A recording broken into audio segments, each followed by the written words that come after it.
नमस्कार, मैं हूं मोहम्मद मुशर्रत और आप देख रहे हैं सामाजिक संवाद। इस वक्त मैं मौजूद हूं साकेत कोर्ट में और कल 24 तारीख की आपने एक घटना सुनी होगी। रोहिणी डिस्ट्रिक्ट कोर्ट के अंदर एक जज के सामने फायरिंग होती है, जिसमें गोगी नामक जो गैंग होता है, उसका जो बदमाश है गोगी, उसे ढेर कर दिया गया उसके दुश्मनों द्वारा। और वहीं मौके पर मौजूद पुलिस ने भी जो हमलावर थे उनको भी वहाँ ख़त्म कर दिया।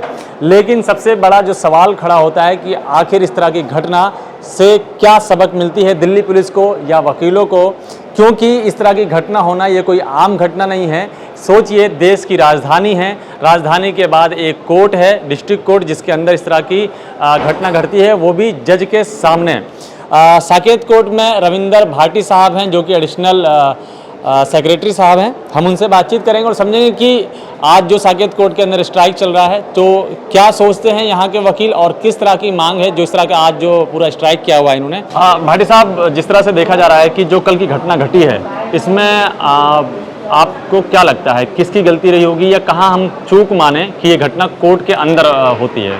इसमें दिल्ली पुलिस की नाकामी है। दिल्ली पुलिस अपनी जिम्मेदारी सही से नहीं निभा पाई, जिस वजह से घटना हुई है। तो ऐसी कौन सी जिम्मेदारी थी जो नहीं निभाया उन्होंने? आपको हर कोर्ट में मेटल डिटेक्टर लगे हुए हैं, मगर पुलिस वहाँ पर बैठ के अलग गप्पे हाँकती है, अपने उस पर ध्यान नहीं देती, जिस वजह से घटना हुई है। तो अब क्या मांग रखते हैं आप?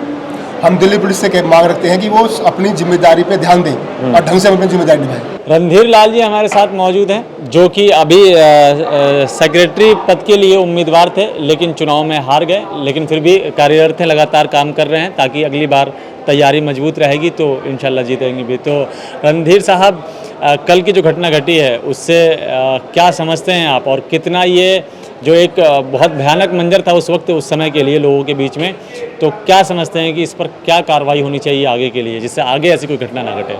देखिए, सबसे पहले तो मैं अभी आपको सबसे पहले मैं ये बताऊंगा कि मैं चुनाव हारा नहीं हूँ, मैं लोगों के दिल में हूँ और मैं उसके लिए कार्यरत कर रहा हूँ। हम अगली बार फिर से आएंगे, हार किसी की नहीं होती है।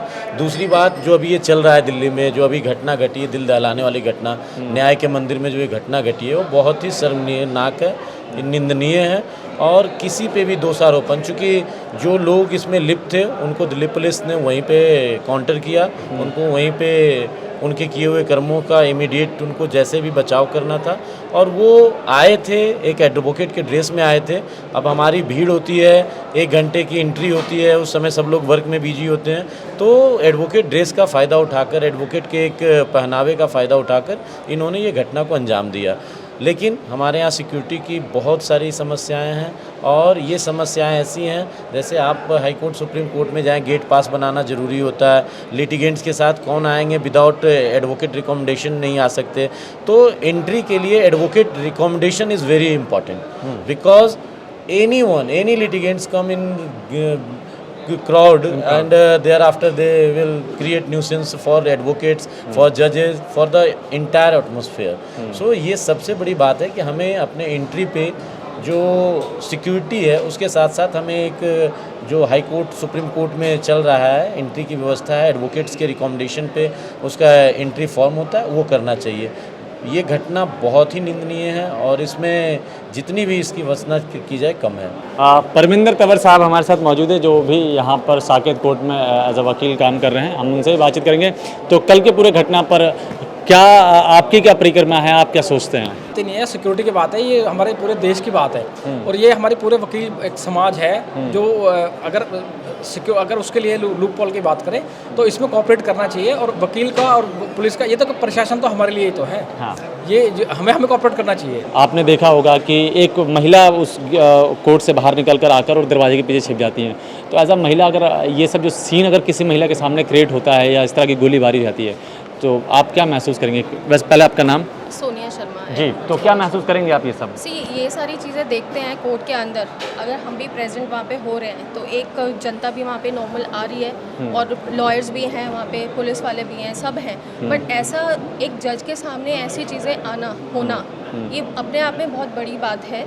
और इस चीज़ को आप सिक्योरिटी पर्पस के लिए ये बहुत ज़्यादा बड़ी बात है, आपको सिक्योरिटी टाइट करनी ही पड़ेगी। अब ये महिला या एक मेल या फीमेल की बात नहीं है, ये एक सिक्योरिटी की बात है और ये पुलिस की ही बातें हैं। पुलिस को ही करना पड़ेगा। सिक्योरिटी टाइट जब तक नहीं होगी, जब तक कुछ हो नहीं सकता। और भी वकीलों से बात करेंगे। फलक मोहम्मद साहब यहाँ पर मौजूद हैं, हम इनसे भी बातचीत करेंगे। कल की जो घटना है रोहिणी वाली गोलीकांड जो है ये एक कोर्ट के अंदर, इससे आप क्या समझते हैं कि इससे हमें क्या सीख लेनी चाहिए और इसमें चूक कहाँ हुई है? देखिए, इसमें पूरी तरह दिल्ली पुलिस की चूक है। ठीक है, वो जिम्मेदारी से बच रही है अपनी। कोर्ट प्रोसीडिंग चल रही है, फिर भी वो असला वहाँ पहुँच गया।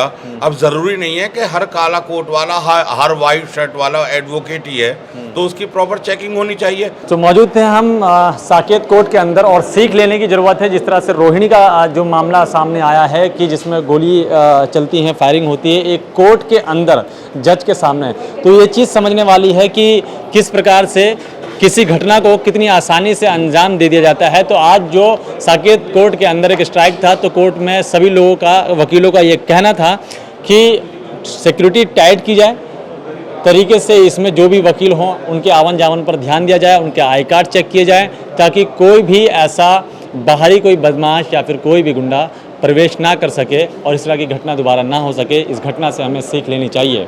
बहरहाल आप देख रहे थे समाई संवाद, मैं मोहम्मद मुशर्रत, कैमरामैन महमूद खान के साथ। धन्यवाद।